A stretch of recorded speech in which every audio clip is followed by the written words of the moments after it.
your team members, and industry stakeholders at large, both from the public and private sector. We acknowledge you, members of the media, ladies and gentlemen, distinguished guests. Good morning and thank you for having breakfast with us today. As we gather here today, we're going to be taking stock of some of the achievements we as SANParks have realized in the last 30 years. And this is obviously 30 years since the dawn of our democratic rule in this country. We'll also take this opportunity to reflect and project what the future holds for SANParks, what the future holds for conservation, which is really at the core of what we do.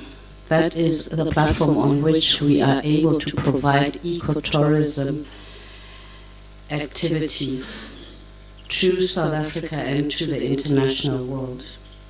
We have covered a lot of ground since that dawn of democracy in terms of redefining the role of SANParks, the role of conservation in society. But part of reflection also means acknowledging that with the many successes, there are some deficits. And those deficits need to be cleared into the next 30 years and beyond as part of a South Africa Inc. at work. Later, ladies and gentlemen, we will hear from a panel discussion on some of the achievements of SANParks over the last 30 years in the conservation sector and in the ecotourism sector. And as I've indicated, there are some deficiencies. So as we celebrate, we are also not going to ignore the challenges that face national parks or the protected areas in general, both from outside and within the boundaries of these protected areas. These challenges include, amongst others, increased population growth. And to give you a context, I will mention this. We believe informally, and we just need to check the population count, but our understanding is that on the borders of the Kruger National Park alone, we have 3 to 4 million people who are our neighbors.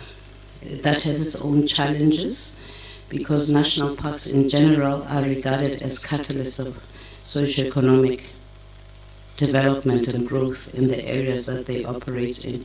We have 21 national parks. Each of these parks face exactly the same challenges around population growth. And with that, we know the ills that are part of our country, poverty and unemployment growth. And we as national parks, as protected areas, need to reflect on how we can intervene to reduce some of the risks we manage as a result of these societal issues. One of them being wildlife crime, increased wildlife crime, increased competition for the use of scarce natural resources, and issues of climate change adaptation. These are significant issues. These are our challenges going forward. As much as these are challenges, they also provide an opportunity for us to reimagine the role of protected areas and contributing to socioeconomic development. And over the last 30 years, our response to these challenges has included improving the effectiveness of national parks management, which also includes ensuring that sustainable conservation is protected, effective partnerships with both government, the private sector, and key role players in the NGO sector are other methodologies that we use to mitigate some of the risks we face. Let us speak about tourism, because we are at the Travel Indaba, the Africa Travel Indaba. As you will hear from the panel, SANParks has successfully implemented a public-private partnership model over the last 25 years, which amongst others has allowed us to diversify our tourism offerings and in turn diversify our markets. You'll hear more about that in the panel. But I also wish to indicate that while we implement all these initiatives, and this is very critical for the private parties that are part of our partnerships and the triple Ps, that we have to enhance and intensify our investment in socio-economic beneficiation for these communities that I've mentioned earlier. Because the key to a sustainable future for protected areas lies in the development of partnerships and ensuring that there is benefit sharing with these communities. If we cannot mitigate that risk, the future of protected areas will be rather dire.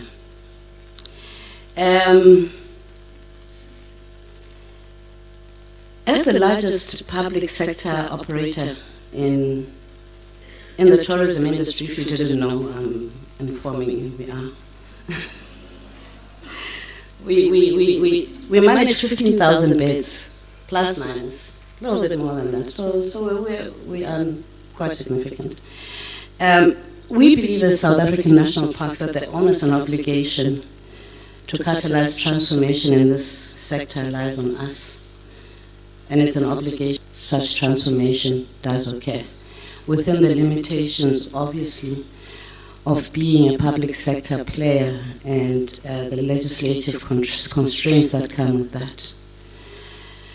And today we are going to see the outcome of some of these very deliberate interventions we have taken in ensuring that we transform the sector, we grow SMME development, we grow black ownership within this tourism sector. So as we hand over one of our prime products in Kruger National Park, Skukuza Safari Lodge, to a consortium made up of a 40% shareholding of an African female-owned Karibu Lodge. That's she will be taking the stage over. She's Miss Nileti Mushwana, in partnership with the leading tourism and hospitality group Torvest, holding 60% share. This for us is a very proud moment. It is a manifestation, as I said, of a very deliberate strategy.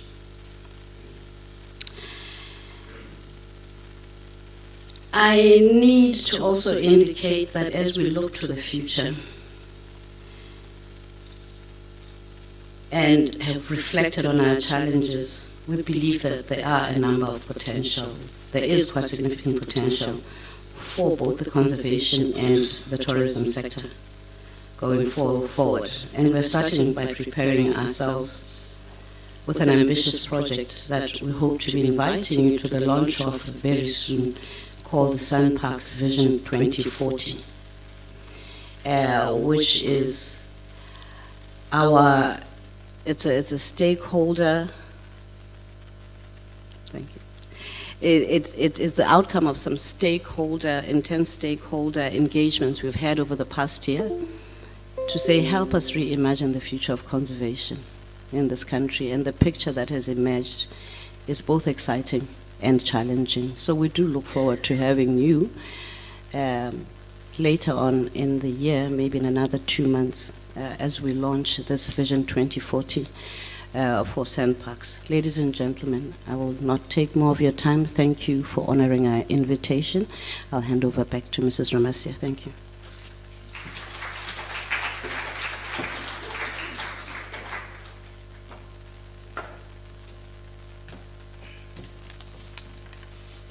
Thank you, Madam CEO. You really have painted a picture of road that we've traveled thus far. You've also, given us that nostalgic feeling, and that I would like to align myself with the sentiments that you shared and summarize by saying it is indeed a good race that we've ran, but it's not yet done. This reminds me of one of Nelson Mandela's famous words that says, "It always seems impossible until it's done." Thank you, CEO. Now, let's get in motion by inviting the SANParks Head of Communication and Spokesperson, Mr. J.P. Lowe, who will introduce the panelists, and he's also a moderator of that panel. Over to you, JP. Do you want a song? Okay, I see the way you're walking. Yeah. Okay. I would have preferred a dance though. I think a dance would have been better. In any event, I really do say that we Africans, whether it's upstream or downstream, we do the same thing, right? I'm not sure if I should test this audience in any way, Chairperson. Not the singing part, the dancing element. I'm not sure how many of you were doing what yesterday, so that we just see how that has come about. In fact, let me just call the panelists on stage, and then when they're here, I'll do proper introductions of them. But just to say to the DG, the chair, board, my fellow ExCo members, all of you, honorable guests, members of the media, my own critical stakeholder, as you would appreciate, I have to always pick them up from the crowd when I introduce people. Thank you all very much for joining us here. Dr. Edgar Nalivulani, can I start with you? Mrs. Bulela Koyana, Meliti Mishwan, as well as Prasepti Bukula, if you could please join me on stage.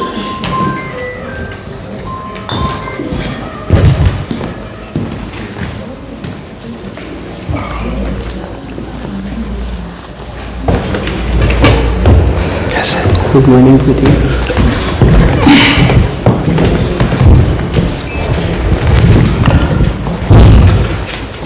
Now, I probably should start just by, well, let me re-emphasize the theme of our session, right? Because I think in many ways it explains why we're here. And it says that we're celebrating 30 years of sustainable ecotourism and business growth through partnerships. And that's really the story we want to reflect on here with yourselves for a few minutes. But I must also emphasize that it's not intended to be conclusive. This, for us, is 30 years. South Africa is celebrating 30 years for the whole year. You know, when it's your birthday, I'm the kind of person who always likes to say, if my birthday is on 28 April, I'm having a birthday until next year, 27 April, type of situation. So South Africa is celebrating 30 years in essence for the whole year. And from our part as SANParks, our attitude is really one that says that we are managing a conservation estate on your behalf. So we are the owners of it. Ours is just to manage it according to practices and standards that we can always best hope meets your expectation. And sometime in the course of this year, we will also hopefully be able to put more in proper research detail the story of the past 30 years for South African national parks. But we'll invite you to that conversation when the time comes. Now, as I've said, that's what the panel is about today, celebration, 30 years. It's about sustainability, it's about growth, and also the question of partnerships. And let me maybe just introduce my panel to you as well. To my immediate left here, one of our esteemed board members on South African National Parks, Mr. Edgar Nalivulani, who for the past 3 decades has really been doing quite a lot of work in the space of environmental education, as well as people and conservation, heritage management, as well as governance overall. Now, Edgar, like I said, is a member of SANParks board, but I've also been serving as chairperson of the National Heritage Council, as well as the Johannesburg City Parks and Zoo. So welcome to you, sir, and thank you for making the time to join us. Then also on our board is Mrs. Koyana, Bulelwa Koyana, my second left, I would say. I always get confused about left and right myself, I must admit. Mrs. Koyana has a career of 25 years in the public and private sector, in the aviation and tourism sectors. That's like a quarter of a century, in case you don't know what 25 years means. A long time. Long time. And she serves as a non-executive director of SACA, that's South African Civil Aviation Authority, where she's the lead independent deputy chairperson and also serves on the SANParks board. Has previously served as CEO of the South African Travel Center and a subsidiary of SAA and CEO of Business Process Enabling South Africa. She was also on the boards of Johannesburg Tourism Company and various AdCorp subsidiaries. Now, Osnelite, I'm going to jump you, if you would allow me, and go to Brasepti first. Sefti Bukula is a specialist in the SME, Development Public Policy. He's been doing this for 31 years. He's a founder of Renzo Network Africa, which is a collaborative network of travel and tourism SMEs that also operates in 17 countries, quite a feat, I must say. He recently founded Tourism Brain, a digital platform dedicated to fostering cross-border collaboration, business referral, and made reference to her earlier. And excuse the pressure, I must add to that. But we certainly thought that yours is a really very beautiful story to tell. And I might later ask you to tell us a little bit more about yourself. But just for the benefit of the audience here, just to indicate that Menye Leti Mushwana, she runs a Karibu Leisure Resort and Conference Center in Tzaneen, in Limpopo. Don't only think that as introduction, but also invitation. Just to indicate that, you're all welcome to come and visit there. It's a mere drive. I think she said an hour and a half from Hoedspruit Airport, hour from Palamo. Before we leave, we must take names, and then maybe next year, come and tell us how many of the people came in the past year, right? Now, she's a seasoned entrepreneur, has been at this game for like 20 years. She's been 20 years in the hospitality industry.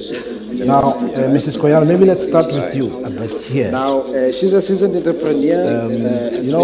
Come 1994, I think, maybe before 1994, many were told that we're going to have democracy, and then it was assumed that there's all this money in the bank. And then 1994 came, and then those who, I would say, successfully fought for the democratic order, then realized there's no money in the bank. And the state itself generally had to now start to think of innovative ways of how it sustains its programs. And of course, that question also applied for SANParks. And SANParks itself then, after some time of experience, came up with what's referred to as the commercialization strategy. So now talk to us a little bit about that. What is it? What does it entail? Good morning. Obviously, all protocols observed. If you talk of commercialization strategy, SANParks literally had to say they have this entity, and they appreciated that the entity has got two pillars to it, which is the biodiversity and also the issue of tourism. Those two entities are very much inextricably linked, and with that, they are very much also a question of saying how do you really make them commercially viable. It is awesome to say that it's a strategy that has enabled SANParks to be self-generating. If you look globally, entities like SANParks are actually more cost-centered and are driven by being supported by government. But we are a truly primary example of a state-owned entity that is within a very competitive market, and yet that has been able to support support itself. So that basically emanating from the entire commercialization strategy, which is comprising in essence of triple Ps, where we are partnering with the private sector. And I think it is something that 30 years later, entities are still talking about to say, how do we ensure that state-owned entities are able to contribute to the developmental mandate, which is what they are about, primarily at the same time self-sustaining themselves. And that's what SANParks has really been able to accomplish over the 30 years, and that is truly the pride. I'm also just thinking, Elkader, as we talking around money making, essentially.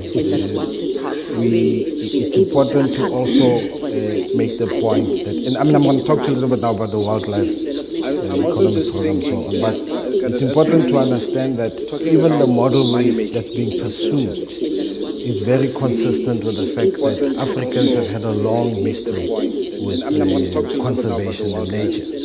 That it's not a new thing, in fact, for us, is it not? It's very consistent with Interesting that you said say so, and just to acknowledge all our esteemed guests, DG and Chair.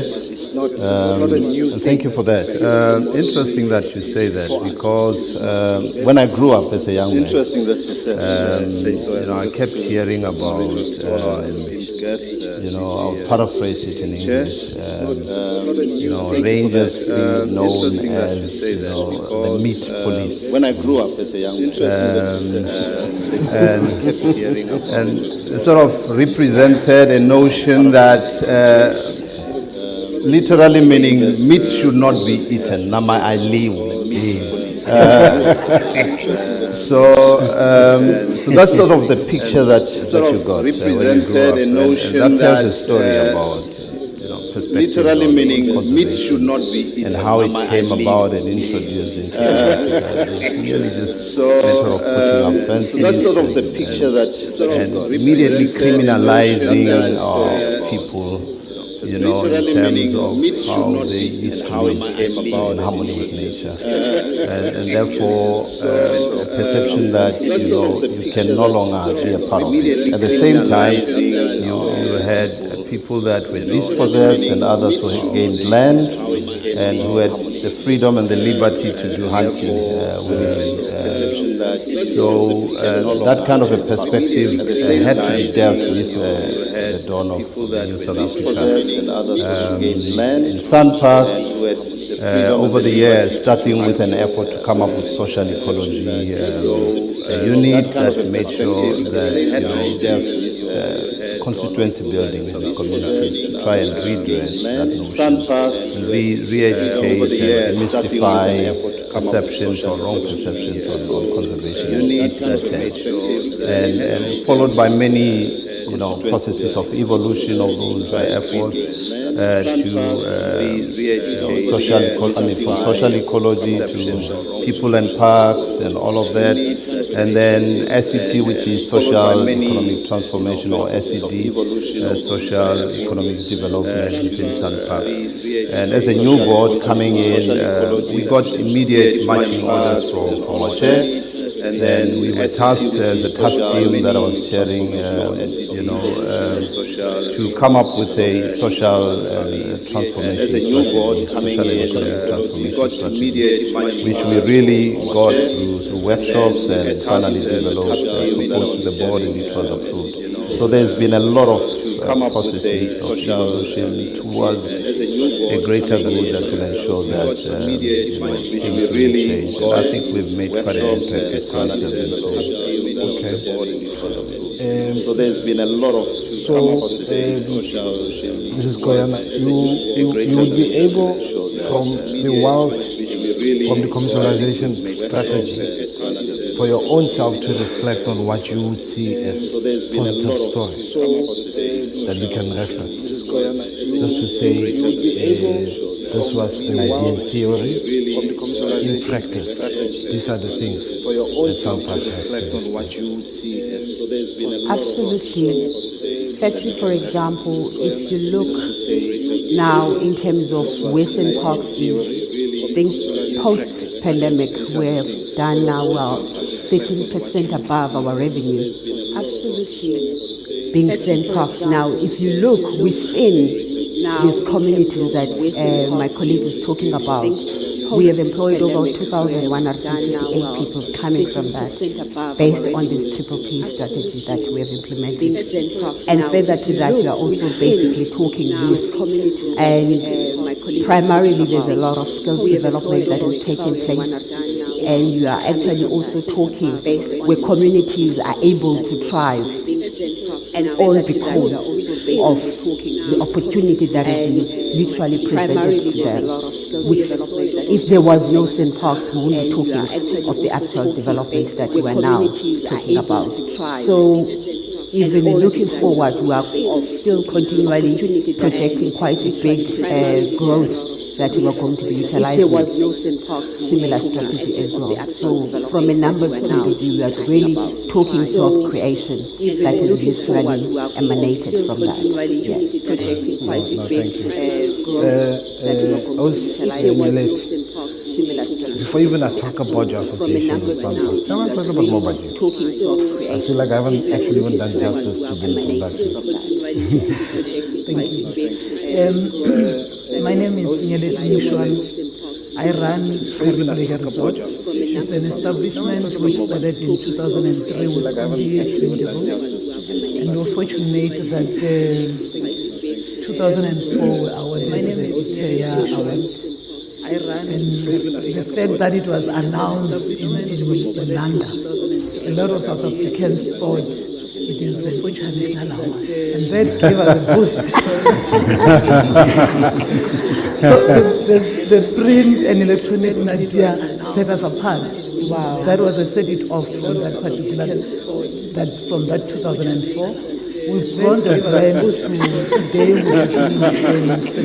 the print and electronic with a conference facility which can accommodate up to 1,000. And we're growing. We now busy at another hotel in Singapore. So come November, we'll be visiting about 686 beds. Yeah. That number is more than everybody this year. You can all fit in the hotel. Yeah, that's right. Yeah. And there'll be space left. Yes, please continue. So that number is more than everybody. You can all fit in the hotel. Yeah, that's right. Yeah. And there'll be space left. left. Commercialization of that strategy from SANParks again is like you can all fit in the hotel. Yeah, that's right. Yeah. And there'll be space left. Because the major market and that's the market which we shy away from. Right now, we can all fit in the hotel. And together with Carrigo can tomorrow be able to run its own operation, or together with our partners, continue to work closely and in terms of to have more, receive more visitors, be able to showcase our partners and opportunities in our country, and continue to grow our brands and create more jobs to the future generation.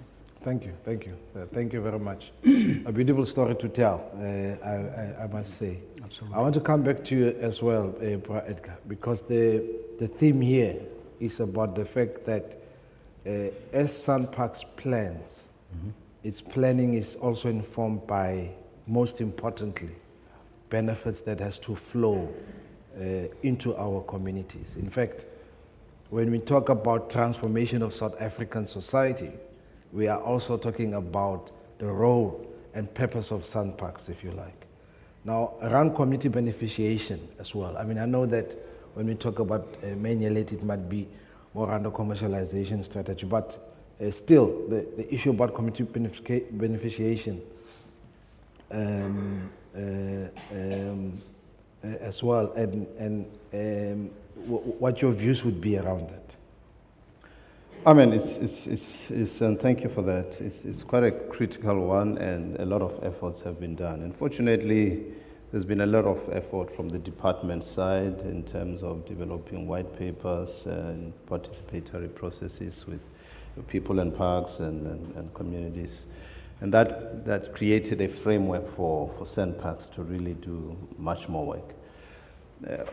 I would say, though, I think the downside was that much of the effort was not really that impactful on the ground. There was a lot of tokenism in terms of certain offers that we'll give to communities. But I think that has really changed over time.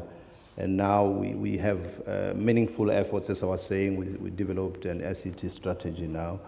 And we were very clear about coming up with game-changing, opportunities for our communities, really moving into uncharted waters in that space, coming up with efforts that will create entrepreneurs rather than creating more dependencies, and even setting up communities or community-based entrepreneurs for failure. So your example would be, for example, coming up with community-based abattoirs based on game meat, and also one of the proposal that we came about is creating a foundation that will ensure that we ring-fence certain funding, maybe from game sales and other fundraising efforts, to make sure that we are able to fund and sponsor those efforts so that they're meaningful. Job creation in a large scale, and obviously, SANParks, owns quite a big portfolio of infrastructure, much of which needs maintenance, and the opportunities there for communities, creating job and recognizing them. And so there's a lot of effort. We were even thinking about how we can positively engage communities on issues like very controversial issues of abalone, with a lot of the poaching happening, but to really challenge that notion that it's a no-go area and positively engage, communities that have been, sort of captured by mafia groups in that space. So we're not holding back in terms of moving forward. For example, your tannery and taxidermy, processes within communities where communities can do some of these processes by themselves and get them into markets. Also your arts and crafts, and really challenging our community-based artists to come up with arts and craft products that will be in some of our park shops, and finding themselves somewhere in New York in a house on a shelf, and with a name of a community-based entrepreneur on it. And so those are some of the efforts and many others that we're looking towards. Yeah. And I think it's important to mention the fact that it's not an effort of going and just doing things. This thing has a name, which is the Wildlife Economy Program, correct? Absolutely. That is the whole, understanding that conservation and biodiversity conservation is not just something that happens in a protected space. It's something that creates spin-offs to communities and creating opportunities. I mean, we're also now looking very much into cultural heritage and management and conservation. And in that space, looking at, for example, we're managing about 3 World Heritage sites already, Mapungubye being one of them, and there's opportunities there for tourism, interpretation based on cultural understandings. We've got literally hundreds of cultural heritage sites in our parks all over that we have mapped out over the past years, and now created heritage management plans for them. And so from that, we are realizing that the opportunities, even within the Kruger, hundreds of sites, from Tulamela to Masorini, which is an Iron Age, smelting site, and people can easily visit those and have a different experience. There are plans underway now, besides the Mapungubye Museum, also to have a museum, state-of-the-art museum in the Kruger, and that will create and provide a totally different experience, but also bring in communities to participate in the story of the Kruger, because these were not virgin territories, these were occupied, and there are footprints of communities that lived there, and those stories must be told. Okay, so Prasepti, 31 years of SMME expertise development, if you like, and with your own exposure to the SANParks commercialization strategy, what's your advisory notes, if you like? What's your observations?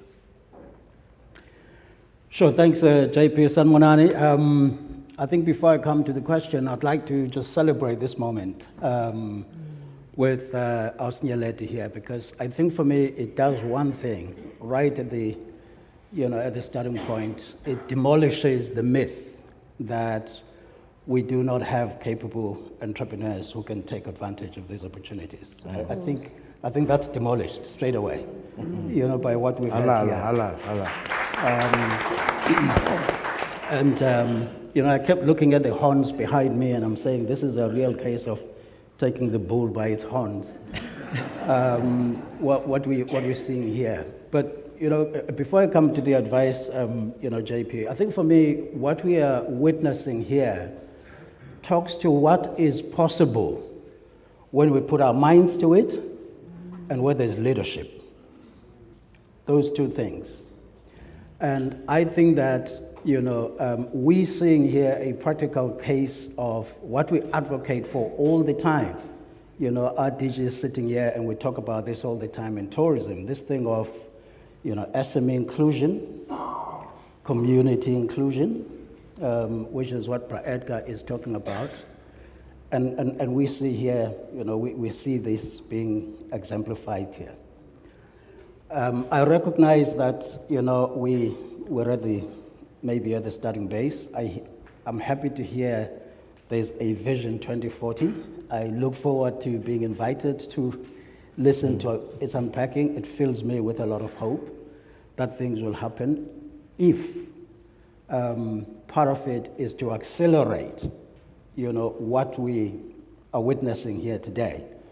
And I wish that, what we're witnessing here today would be a story that would be told around the country, yeah? So my advice, as you say, my advisory, as you say, would be, let us not rest on our laurels. Let's accelerate. I mean, the task at hand is enormous. In this room, as I look, because I see some of my colleagues here, I see some powerful entrepreneurs here who can take any opportunity, just like Asnyaleti. And I think, let's just accelerate that process of economic inclusion. And I really want to, without taking up much of your time, I just want to make this point quickly. It also shows what can happen when an entity of SANParks standing uses its leverage to drive, I'm talking about this example, Torvest and Asnyaleti, Karibu Lodge. When it uses its leverage to drive that corporate SME linkage. And the fact that these things don't happen naturally is something that just baffles the mind, because you do, as I say, have these entrepreneurs, which lend themselves to these kinds of partnerships, but they don't. And I think that we then need entities like SANParks, other counterparts, to really use their leverage to drive this process. And of course, we have to congratulate Torvest as well for being part of this relationship. But I think that's key.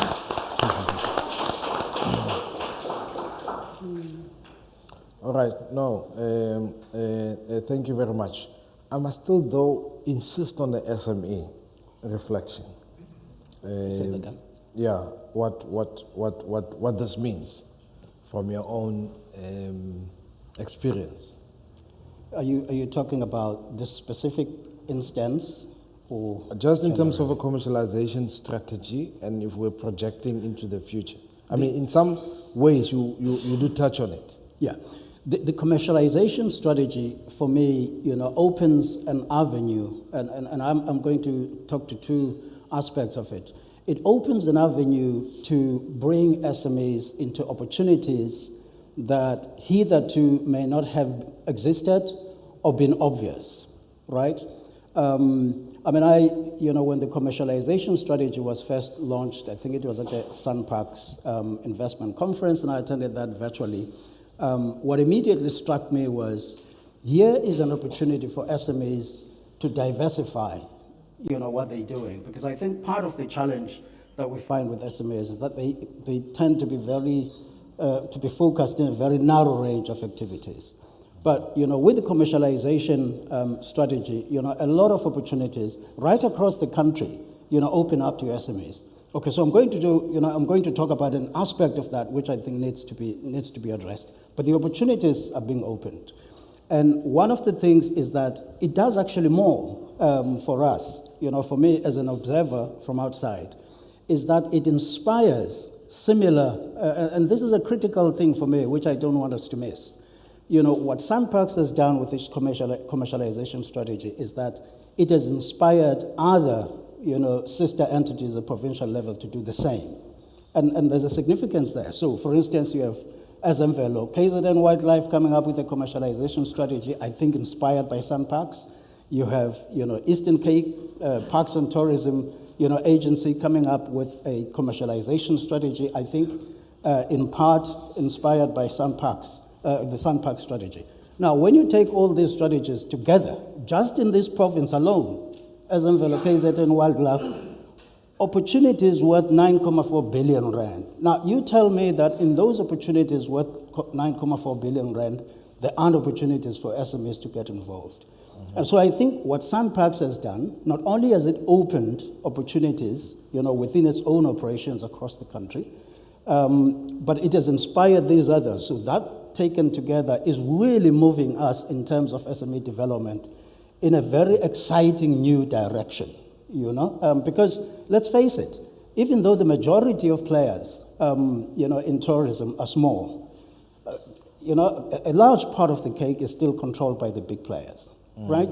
And it's difficult to break in and to break through. But with these opportunities emerging, controlled by yourselves, we're beginning to see the landscape, opening up and changing. But there are obstacles still, and I'm happy to talk about those if you give me another opportunity. Yeah, okay, so Manuel, let me, I suppose, end with you. I'm just jealous a little bit about time at the moment. So there's this Skukuza Safari Lodge relationship with Torvest and SANParks in it. What does it mean for you? Having listened to all of this outline that says this is actually part of a plan, that these things are not just poof from nowhere, they were thought through. But what does it mean for you? For Karibo, it means growth. It means we're going to grow our brand by leaps and bounds. Now that we're going to tap into this leisure market, which is a market which we haven't. Remember, in tourism, the most viable one is the leisure market than the business tourism, which we're mostly focused on as SMMEs. And this is the area where we haven't tapped into, meaning that once with this partnership, we aim to grow bigger, and we aim even to be in a position to run our own operators tomorrow. We don't have black operators or SMMEs operators. So we may choose to go the route of being operators tomorrow as well and be able to run a number of establishments for others like the Torvest, like the Radisson Hotel of this world, the Protea hotels. That's where we're gunning for. That will depend on our relationship with Torvest. If this relationship grows into a level where we just want to continue working together and growing the business. But that is a showcase that Karibo will never be the same. Thank you very much. Thank you very much. Well, ladies and gentlemen, I am a bit jealous about time. I don't want to see you all rushed back to the ICC. So if you'd allow me, I would at the most just take 3 brief, if it's comment or question from the floor. Where do we have the microphone? Brare, it's okay. I see one hand here, and then there's another. I'm very happy to settle for 2 hands, in fact. But please, very brief, and don't make me a terrible facilitator where I have to say, okay. Yes, sir, you have the floor. No, over here first. Hear me? Yes. Thank you very much for that. Tell us briefly who you are. It's James Arnott. I'm from Rewilding Africa, community interest company based in the United Kingdom. Sure. Nice to be home, but that's my new home. And Rewilding Africa, I'm just picking up on, and I want to congratulate SANParks in terms of the commercialisation strategy, as you mentioned. But the elephant in the room that Rewilding Africa is addressing on a global stage is the community challenge, the population challenge around national parks in South Africa as well as the rest of Africa. So my question is, our philosophy as Rewilding Africa is that if we do not create structures and environments that are conducive to attracting private capital into these areas surrounding the national parks, which then catalytically create business development and job creation, we are going to lose the biodiversity fight, which came across very clearly in the panel discussion. So my question to SANParks is, what is your commercialization strategy for these surrounding, these incredibly sensitive, biodiverse areas with poverty and population growth being extremely critical? It's not just South Africa. What is your strategy around that? Sure, thank you. Yeah. Yes, sir. My name is Tabo. I work in the space of healers and regenerative health. So I just wanted to check from the panelists, what has been your observation in dealing with indigenous people in terms of health, in terms of spirituality, in terms of harvesting, and in terms of preservation? Because for me, many times, you hear people talking about scientists, but knowledge holders who have been part of this relationship from time immemorial, it's never been taken care of. Sure. Thank you. Noted. So, Mrs. Kuyan, I'm going to come to you now, because the essence of the question is, when we talk commercialization strategy, where's business in the story? Yeah. Right? There's an example there about Torvest and the likes. But let me leave it to you to answer, not even try to venture and give the response. But where's business in the story of SANParks? Already we are generating almost 2 billion from the commercialization strategy. It's 1.9, just over 1.9 billion. So in essence, that is where business is, and it's the private sector that is doing that. With that, about 75 million rand that we are spending with generating from various SMEs initiatives.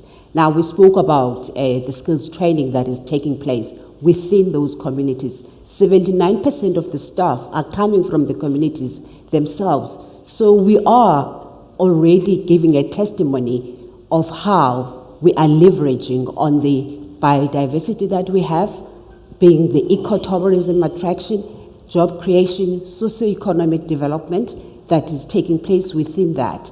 And we are projecting growth, and hence we have this example now of saying, how are we beginning to accelerate accomplishing that? So undoubtedly, we are proving that it is a strategy that is working, and we are going to be accelerating it even further. Thank you very much. But Edgar, indigenous knowledge systems. That's how I understood the question. Absolutely. No, absolutely. I think that's quite a relevant question, and that is really currently being addressed. We have had a number of efforts made, like developing indigenous medicinal plants nurseries, where traditional healers are able to access now and again. The spiritual sides, ancestral sides that we give access. We've got land claimants on some of our parks, especially mostly the Kruger.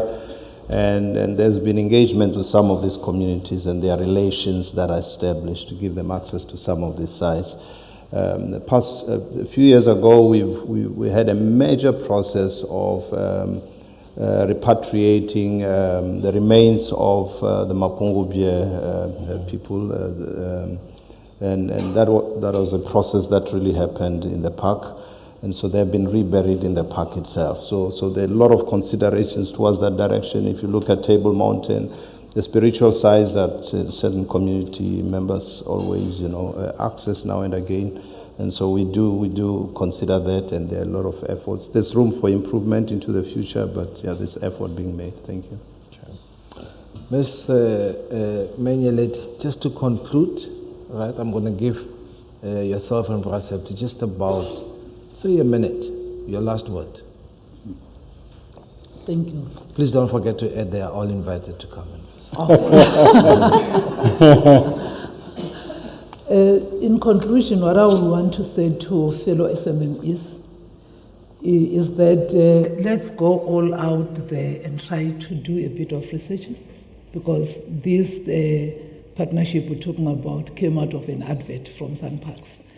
And I must confirm, though embarrassing, that I did not even see that myself. I was approached by Twavest to say, can we partner with you? So a number of us, we don't do that. We don't see those things out there. And it is for that reason that the industry is not transforming. And we keep on blaming the government, while it's supposed to be on our own accord to look out for opportunities and be part of what is happening in the industry. So I will say, let us all stand up and be part of the transforming the industry. The system is being put in our department. Government has put systems in place for us to be empowered and to transform the industry. There is a 20 million which was announced in 2020, if not mistaken, of grant. We mostly not even there in terms of trying to grab an opportunity into that. And we're so comfortable in blaming and wanting government to dish out everything for us. So I am saying let us all go out there as SMMEs and do what we feel definitely needs to be done. All right. To transform. Brasepti, last word. Yes, sir, thank you. I think from a growth and transformation perspective, I look forward to a day where Menyeleti will be the sole operator of that concession. I have nothing against Tovest, but I hope we'll see that day in our lifetime. Really urge SANParks also to extend what we're seeing here to its other prized assets across the country, like the Cape Town aerial Table Mountain aerial cableway, and others like that. I think there are opportunities there, but here's where I really want to land my contribution this morning. One of the key issues that we're facing with all these opportunities that we see is that a lot of SMEs will face, the challenge of access to investment resources to participate. And what I would really like to propose and I'd like to see is a situation where SANParks, not out of its own funds, but again, taking the lead to bring together different players like the DFIs, NEFs, KZN Growth Fund here, IDC, with these opportunities that SANParks has, with the opportunities that the provincial agencies have, coming together in this partnership, setup that SANParks is leading, and working with those DFIs to create, set up a fund that SMEs can access to participate in these opportunities, because that's one of the major stumbling blocks. And I think that the likes of, for instance, from where I sit at the Tourism Business Council of South Africa, the Collaborative Fund needs to deposit money into an instrument like that, a transformative catalytic instrument like that, certainly the Collaborative Fund. But I think that the likes of the IFC as well, of the World Bank, the International Finance Corporation, when they see that there are these,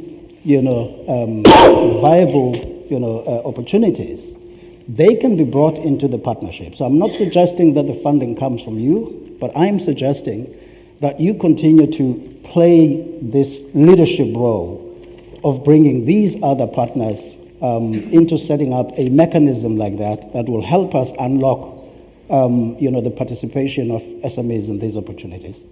Thank you very much. Well, I think on that note, that's how we would conclude the session. Please don't forget, at the very beginning we said this is a continuing conversation. You've heard about reference to Vision 2040. We hope to have all of you participating in both the conversation and the making of this future. We will be releasing some detail, like I also indicated, later in the year. Just talking about our own story at SANParks in the past 30 years. But the essence, I think, of what our panelist also is talking to is the fact that for conservation, there is no sustainability without inclusivity. And we take that extremely, extremely serious. So to our panel members, just want to say halala. This is the part where you clap your hands, okay? But thank you all very much. Much obliged. Chairperson, Marapukia. Thank you.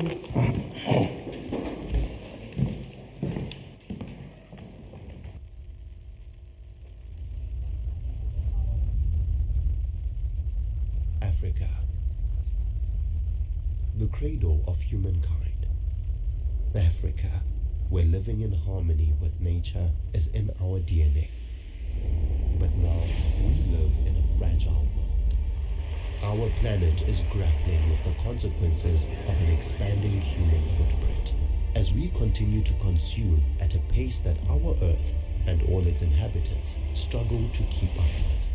Climate change, habitat destruction, deforestation, poverty, inequality, and the ongoing loss of biodiversity are serious threats to life on Earth that deserve serious attention. Our Earth is being ravaged by fires, drought, and floods. Our wildlife is threatened by poaching, putting the future of our precious rhino, elephants, and many other species at their mercy. From the wildlife that grace the savannas, to the fauna that decorate our landscapes and our rich marine life, nothing is safe from these threats. As the leading force in conservation in South Africa, we are taking some giant steps into the future, reimagining conservation with people, for people, and nature. We would like you to be a part of reimagining and co-creating national parks of the future. Imagine a world where we return to our roots, revolutionize our DNA, and set a new norm for living in harmony with nature.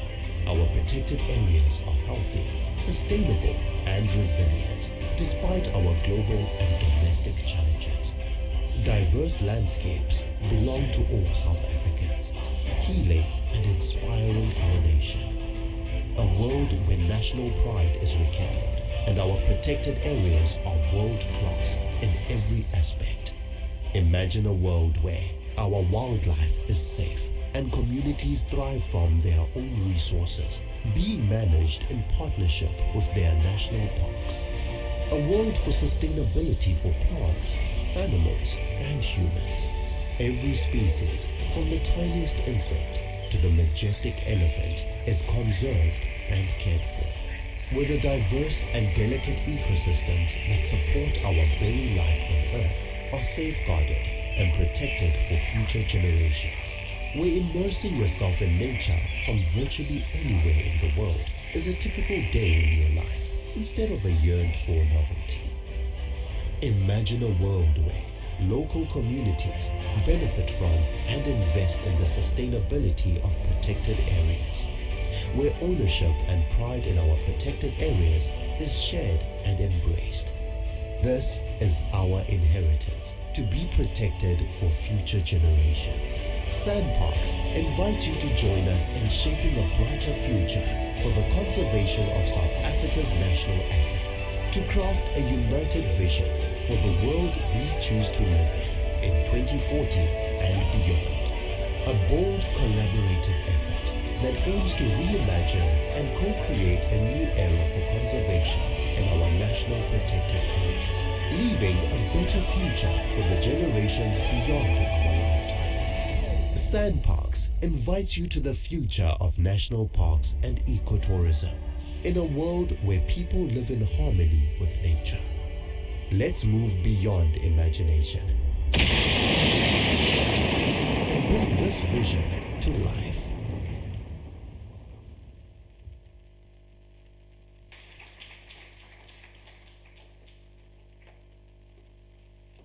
Thank you very much. I was about to say everything that was said here, so I'll just go straight to the point now and really emphasize that there will be no sustainability without economic inclusion. And as SANParks, we're saying we are because of the communities, and we intend to live in harmony with the communities, and we're not going to leave anyone behind. That being said, I'm gonna call our partner who is in this journey of transforming our society, a CEO of Tovest, Mr. Lubengo Neswiswi.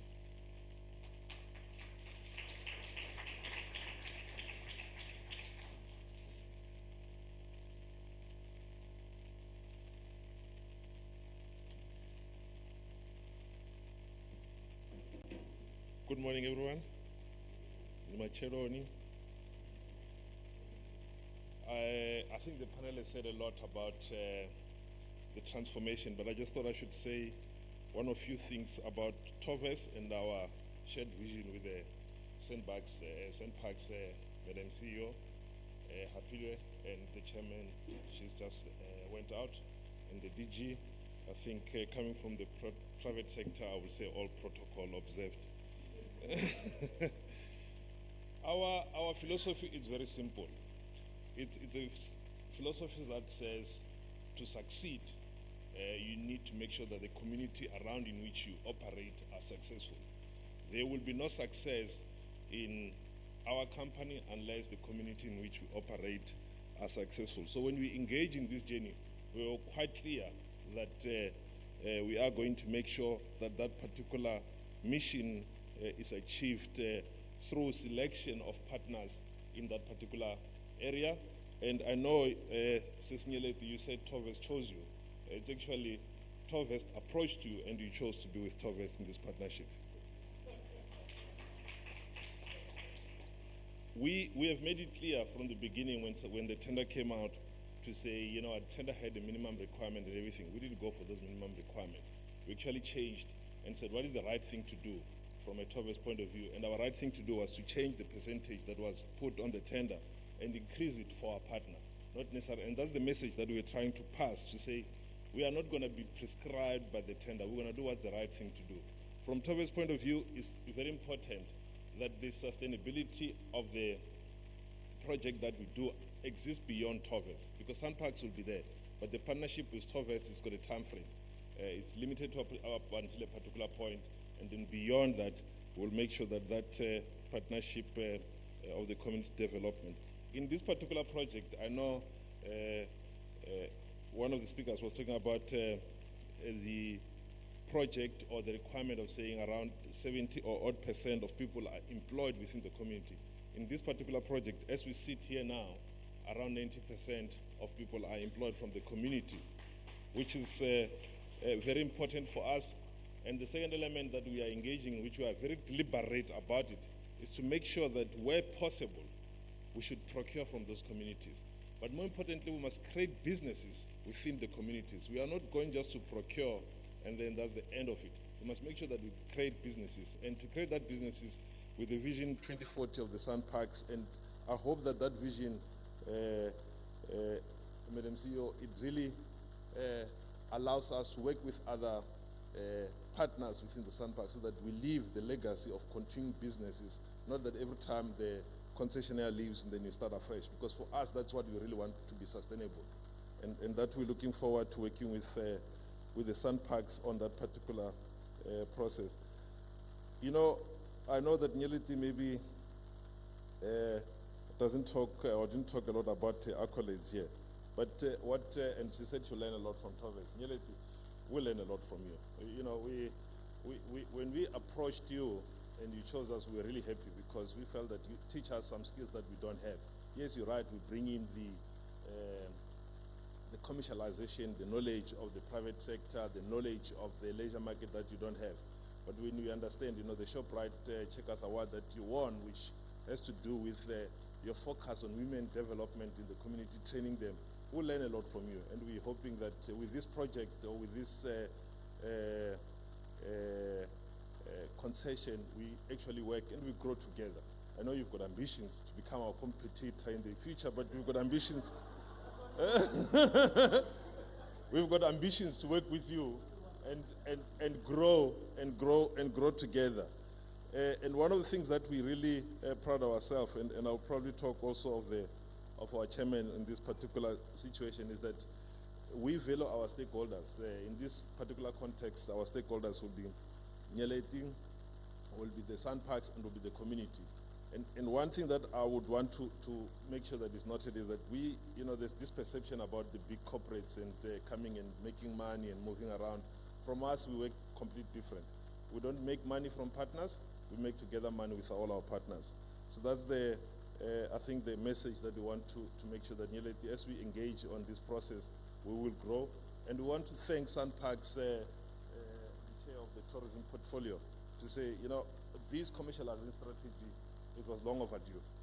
As Toves, we really wanted this thing to happen a long time ago. So we've engaged in similar projects outside SANParks, where we really believe in the community. So, being a community, a guy who grew up in the rural village, for me, community development comes from the heart. And I'm happy that when I see the SANParks engaging that particular journey, that it's no longer about the paper, it's just about doing the right thing for the community.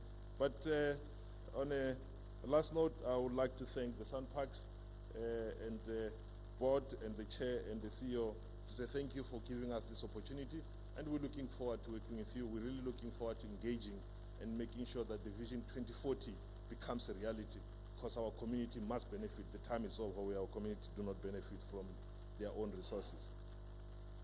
Madam Chair, I think that's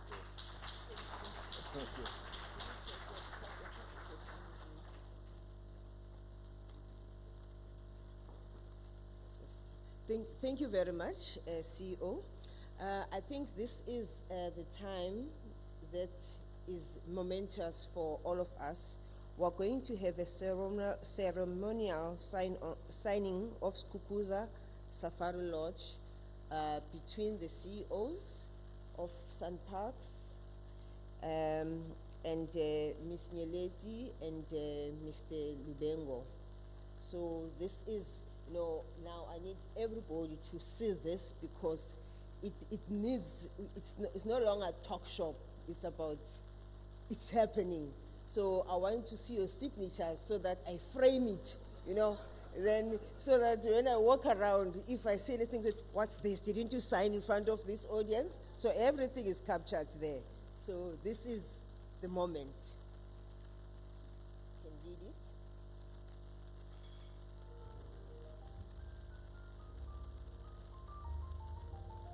Yes, please. That pen will never dry its ink.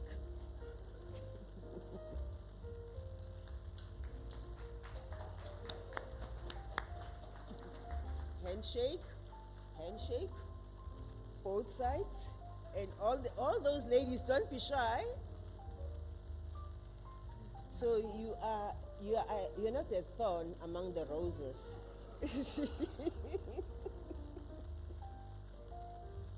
Thank you very much. Ladies and gentlemen, another round of applause. This is a remarkable achievement for SANParks. And Septi, I can see that you are raring to see this going and giving it more impetus. Thank you very much. Ladies and gentlemen, we are just almost at the end of the program. We are going to have closing remarks from our newly minted ME tourism. So in SANParks, one thing that we also need to speak about is that last year we introduced a newly minted first female CEO, Ms. Hapilwe. Now her position as ME tourism has been taken by a newly fresh minted, beautiful kaula. Come and close for us, madam.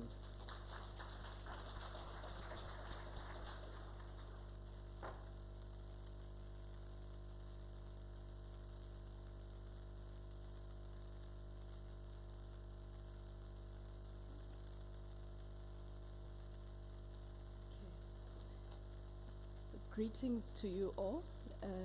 This morning I'm going to follow the private sector and say all protocol observed. Hopefully that will save us a bit of time as well. Indeed, as our CEO has actually mentioned and indicated this morning, SANParks is an organization that is currently at work.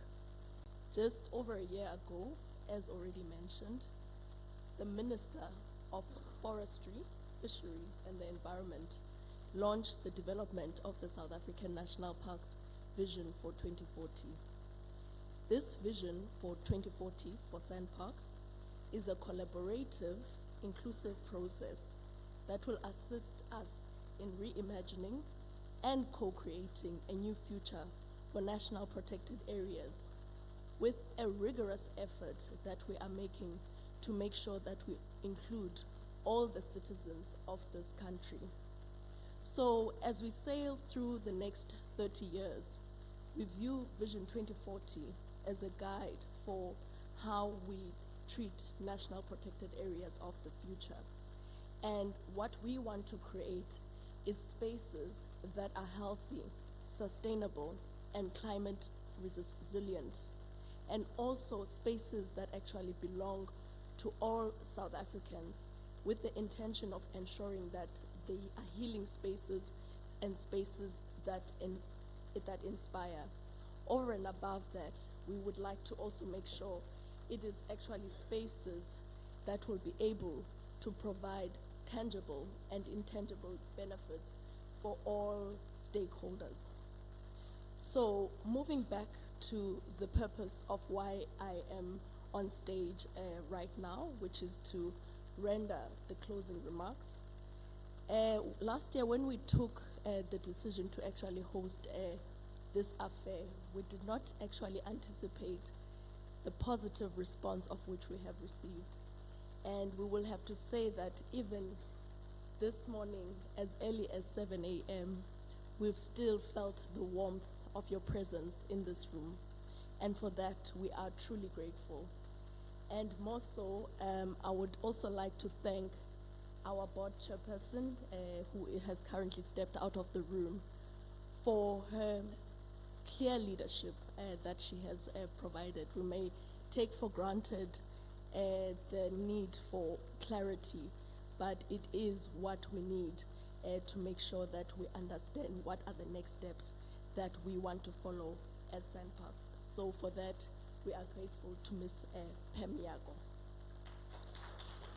So indeed, it was through her forethought and also her guidance that we have been able to forge this concept, of which is a tongue twister, of which we refer to as conversations about conservation. Okay, I got it right. I didn't expect to. And further to that, I would like to thank our panelists. Our panelists gave us some stimulating insights and also forethoughts in terms of what is essentially the task ahead of us, but also it gave us an indication of where we came from as a country from our humble beginnings in 1994.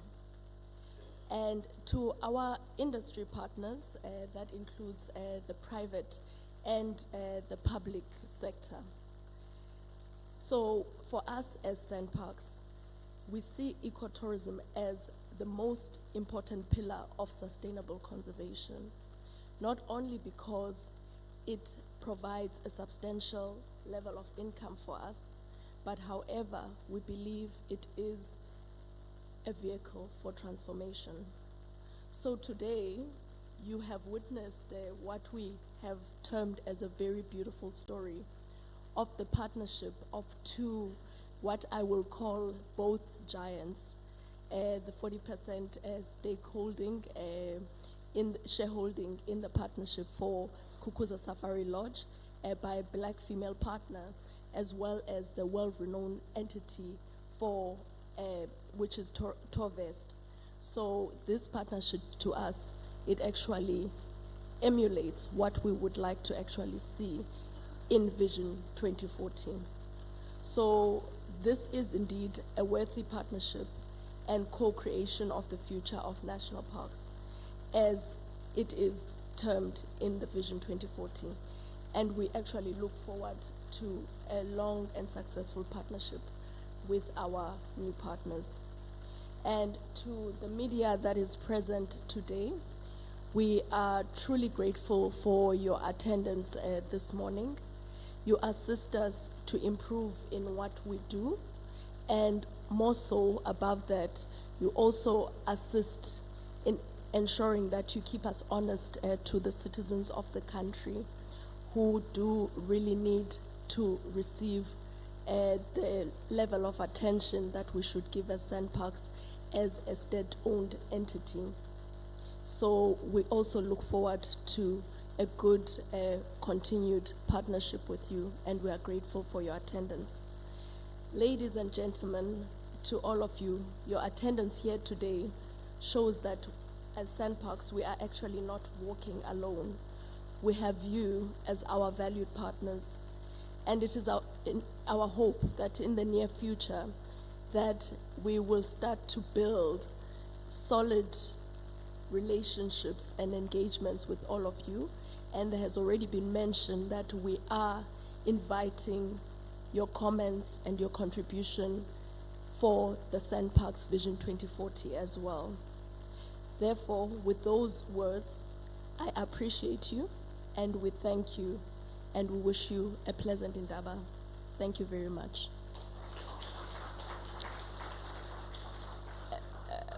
Okay. Just as concluding remarks, I would just like to kindly request the media to also just come forward just to assist in taking some of the pictures with some of our delegated board members and guests. But thank you very much to all the invitees who honored the invite this morning. We appreciate you. Thank you.